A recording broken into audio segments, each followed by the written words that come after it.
Alhamdulillah wassalatu wassalamu ala Rasulillah wa ala alihi wa sahbihi wa mawalah wa asyhadu an la ilaha illallah wahdahu la syarikalah wa asyhadu anna Muhammadan abduhu wa rasuluh. Pemirsa yang berbahagia, kita akan melangkah ke pelajaran berikutnya, yaitu Bina'ul Af'al.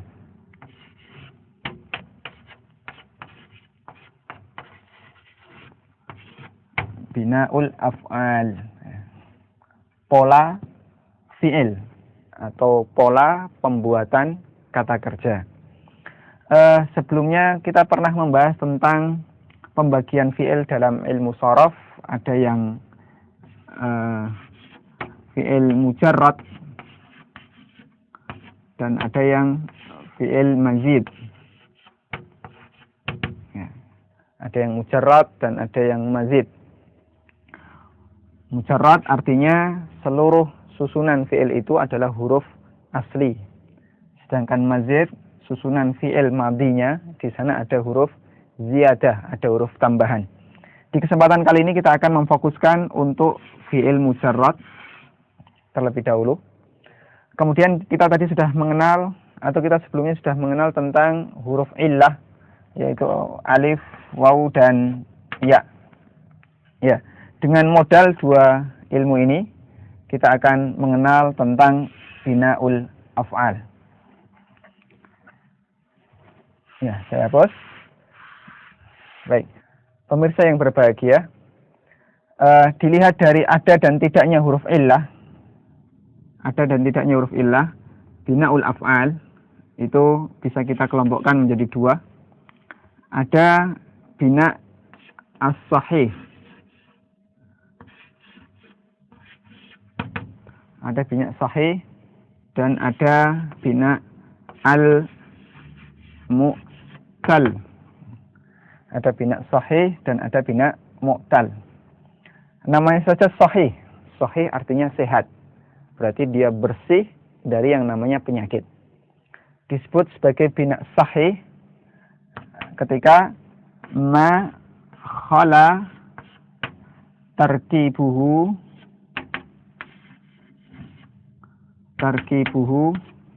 min harfil illah.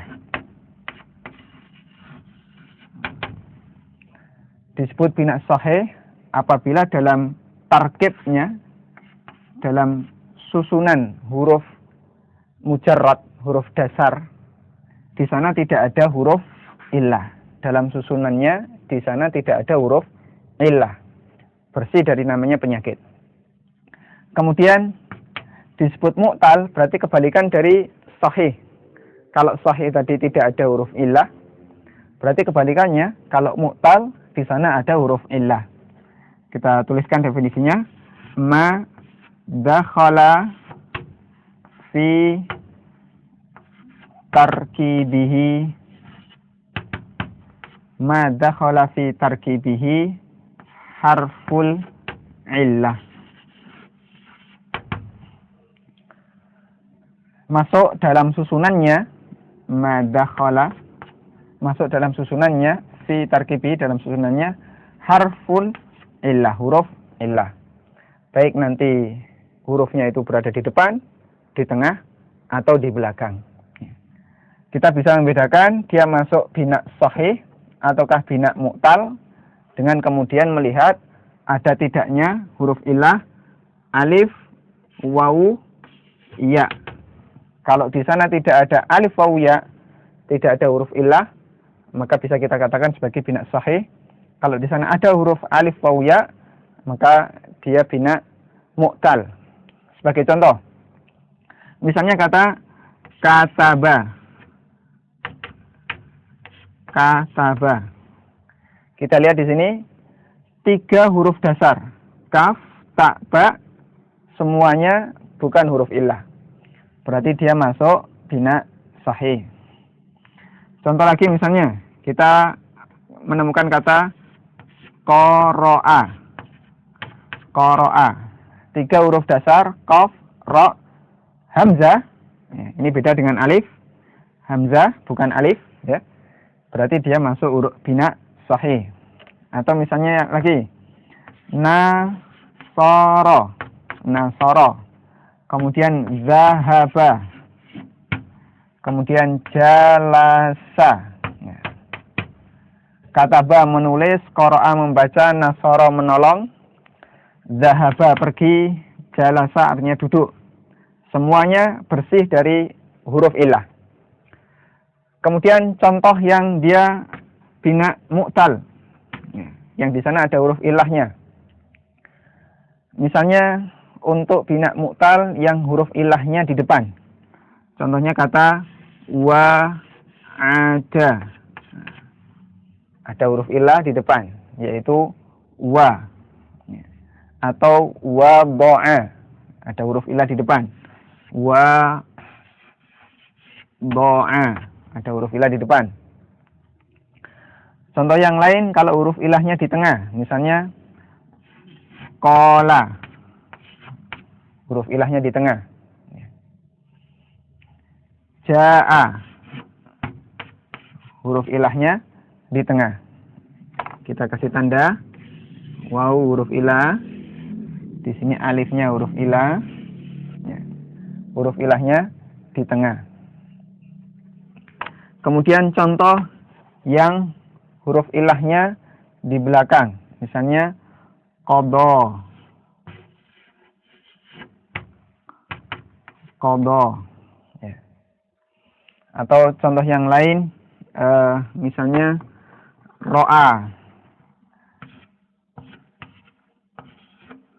Ro'a.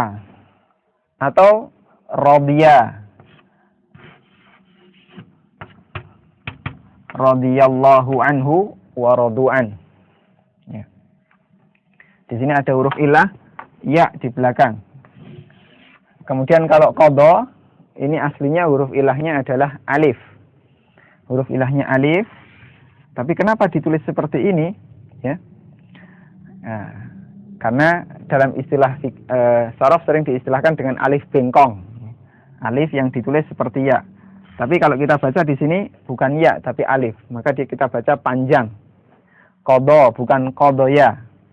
Kemudian di sini ro'a bukan ro'aya. Kemudian ditulis seperti ini karena nanti dia bisa berubah menjadi ya ketika dia menjadi pola kata yang lain, menjadi sigot yang lain. Misalnya nanti dia menjadi qadha yang memutuskan. Orang yang memberi keputusan kita sebut qadi. Nah, di situ jadi ya. Nanti kalau dia mansub qadiyan. Sehingga kita tulis seperti huruf ya, padahal di sini huruf ilahnya adalah jenis alif. Nah, kita bisa membedakan antara contoh jenis pertama dengan contoh jenis kedua. Yang jenis pertama semuanya tidak ada huruf ilah, sehingga disebut sebagai bina sahih, bina yang sehat, tidak ada ilahnya, tidak ada penyakitnya. Kemudian contoh yang kedua semuanya ada huruf ilah, ada yang di depan, ada yang di tengah, dan ada yang di belakang, sehingga dia disebut sebagai bina mu'tal. Kemudian ada juga kata yang memiliki dua huruf ilah, di depan, di belakang, atau di belakang dua-duanya. Misalnya kata waqa. Waqa. Atau misalnya kalau di belakang dua-duanya waqa artinya melindungi. Kalau di belakang dua-duanya misalnya qawiya. Qawiya. Dua-duanya di belakang. Kalau ini di depan dan di belakang. Nah, kita sebut sebagai mu'tal karena di sini ada huruf ilah, baik satu maupun dua huruf ilah. Demikian sebagai pengantar untuk binaul af'al. Kita akan lanjutkan pada rincian binaul af'al yang sahih selanjutnya. Mudah-mudahan menjadi pelajaran yang bermanfaat. Wassallallahu ala nabiyina Muhammadin wa ala alihi wa sahbihi wasallam.